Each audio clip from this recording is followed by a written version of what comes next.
This week, we've met girls from suburban homes who have been abducted or lured into a life of forced prostitution.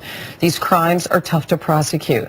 The victims are afraid, and the wrongdoing itself can be difficult to identify.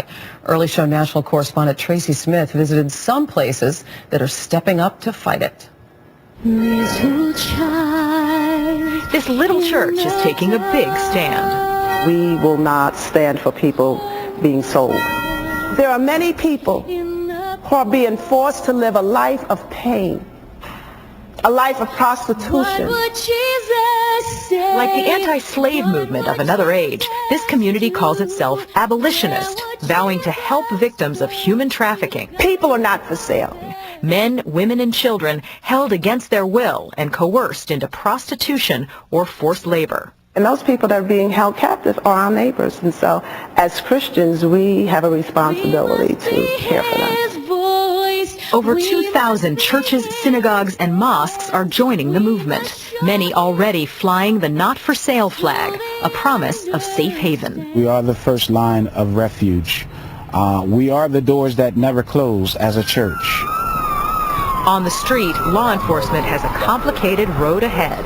We're seeing a lot more organization than we expected. Clearwater, Florida has one of 42 human trafficking task forces deployed across the country. You had bus tickets from Kansas all over the country to go to the work in this small little apartment. These are some of the most difficult cases to prosecute in the criminal justice system. Federal legislation like the Trafficking Victims Protection Act of 2003 made sentencing tougher.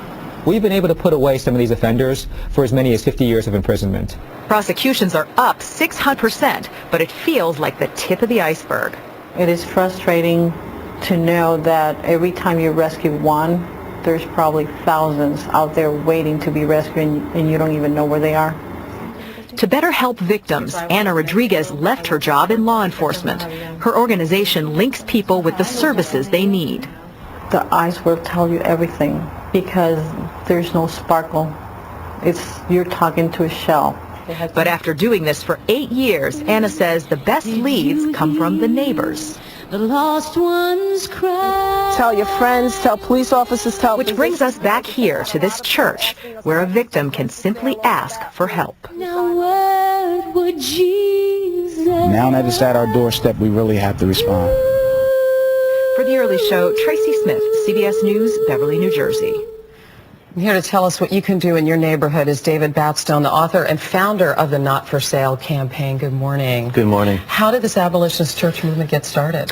Well, it started when we began undercovering operations and found that there were kids that did not have a place to go. In San Francisco, a major city, there were 10 beds. We needed to find other places for these kids to go.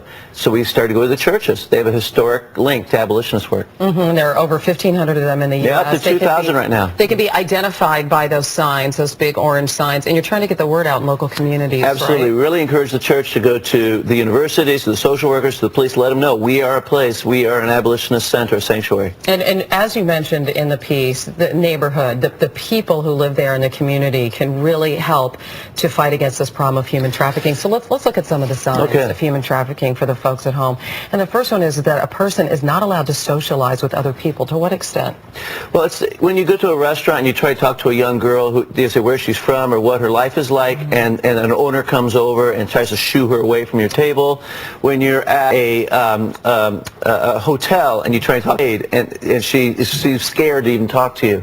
These are signs that they are not to socialize and are being threatened if they do try to connect with outside citizen population. You also say that their identification papers could be held or controlled by someone else, deprivation of life's necessities. That's what, water, food? Absolutely, water, food, sleep. If you see this happening, so why is this person being treated like they were a slave? Well, it's probably that because they are. That's unbelievable. The residence or workplace would prevent them from getting out is another sign.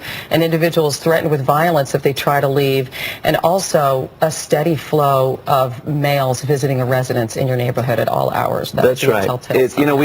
Many citizens have in their mind that a brothel is someplace in a seedy area of town. They could be in your suburb just as easily. It could be a private home, and in and out of the home there are coming Johns who are trying to visit these young girls. Right. Don't take care of it yourself. Contact local law enforcement. Absolutely. David Batstone, thank you so much. A real pleasure, Deanna.